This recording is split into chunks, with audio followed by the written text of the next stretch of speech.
Kembali di Sapa Indonesia Pagi, Saudara. Sejumlah aktivis 98 yang tergabung dalam aliansi Organ 98 mendesak Menteri Kebudayaan Fadly Zon segera meminta maaf secara terbuka atas pernyataannya soal pemerkosaan massal 1998.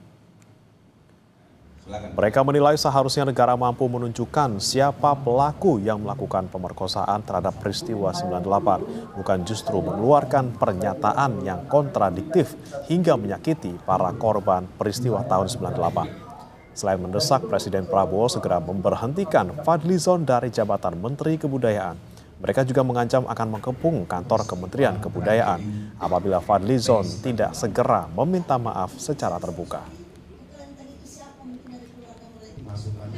Peristiwa pada tahun 98 tidak boleh kita kecilkan, kita hilangkan, atau bahkan kemudian kita hapus. Ini yang menurut saya menyakitkan. Pernyataan seorang Menteri Kebudayaan seharusnya adalah negara mampu menunjukkan siapa pelaku. Kami akan mengecam dalam bentuk ini adalah bukan lagi pernyataan sikap. Kami sudah menyampaikan dengan tegas bahwa 30 hari ke depan jika tidak ada niat baik dari Menteri Kebudayaan menyampaikan secara terbuka minta maaf, kami akan melakukan aksi protes mengepung kantor Menteri Kebudayaan, dan di seluruh Nusantara, di seluruh provinsi akan melakukan hal yang serupa. Menteri Kebudayaan Fadly Zon menghargai perbedaan pendapat atas respon pernyataannya terkait pemerkosaan massal saat tragedi kerusuhan Mei 1998. Fadly juga mengecam segala bentuk kekerasan terhadap perempuan. Itu saya kira silakan saja berbeda pendapat ya. Tapi artinya argumen saya itu saya jelaskan gitu supaya tidak menimbulkan kesalahpahaman. Jadi agar bukan menegasikan, tetapi terutama pada persoalan-persoalan yang jangan sampai merugikan diri kita sendiri. Gitu. Misalnya tadi pengungkapan, kalau sudah menjadi fakta hukum, sudah ada misalnya pelakunya, ada pengadilannya, ternyata pengakuan, ya kita kecam gitu. Itu satu kejahatan yang luar biasa. Sebelumnya melalui keterangan tertulis yang diposting di akun Instagramnya, Fadly juga menjelaskan maksud dari pernyataannya adalah penggunaan istilah pemerkosaan massal yang dinilai perlu kehati-hatian.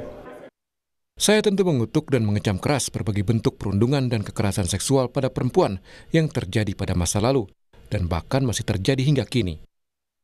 Apa yang saya sampaikan tidak menegasikan berbagai kerugian ataupun menihilkan penderitaan korban yang terjadi dalam konteks huru-hara 13-14 Mei 1998. Berbagai tindak kejahatan terjadi di tengah kerusuhan 13-14 Mei 1998 termasuk kekerasan seksual. Namun terkait perkosaan massal perlu kehati-hatian karena data peristiwa itu tak pernah konklusif. Komisioner Komnas Perempuan, Yuni Asrianti bilang, kasus pemerkosaan massal pada tahun 1998 muncul dalam laporan Tim Gabungan Pencari Fakta. Dalam laporan TGPF, ada bab khusus yang menjelaskan detail bagaimana pola dan pemetaan titik peristiwa perkosaan massal terjadi. Yuni menegaskan bukti-bukti yang didapatkan oleh Tim Gabungan Pencari Fakta terkait pemerkosaan massal tahun 1998 telah menjadi dokumen negara yang tidak dikerjakan sembarang orang. Komnas Perempuan tentu saja menyayangkan ya dan sangat prihatin atas statement yang disampaikan oleh Menteri Kebudayaan Republik Indonesia Fadly Zon yang menyangkal peristiwa perkosaan pada tragedi Mei 1998. Saya kira soal adanya perkosaan pada saat tragedi Mei 98 sudah tidak bisa diperdebatkan lagi ya, karena di dalam laporan dari Tim Gabungan Pencari Fakta sudah dijelaskan dengan sangat clear, bahkan ada bagian bab yang secara khusus yang menyampaikan bahwa kekerasan seksual itu ada, perkosaan itu adalah termasuk kekerasan seksual yang paling banyak ditemukan oleh Tim Gabungan Pencari Fakta, dan bahkan perkosaannya bukan perkosaan biasa, tapi ini ada perkosaan massal.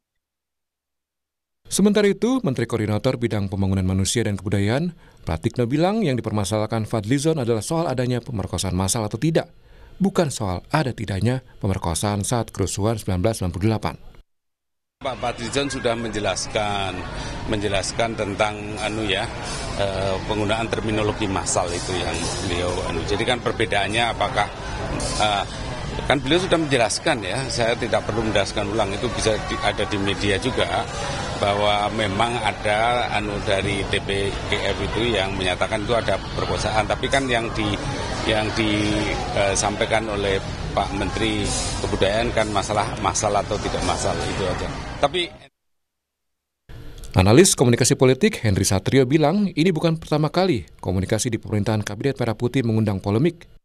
Kata Henry, apabila salah, sudah sepatutnya seseorang mengucapkan permohonan maaf. Pasalnya pernyataan Menteri Kebudayaan menyakiti korban dan keluarganya. Tadi pertanyaannya apakah harus minta maaf? Kalau memang ternyata salah harusnya minta maaf. Tapi apakah pejabat kita berani minta maaf?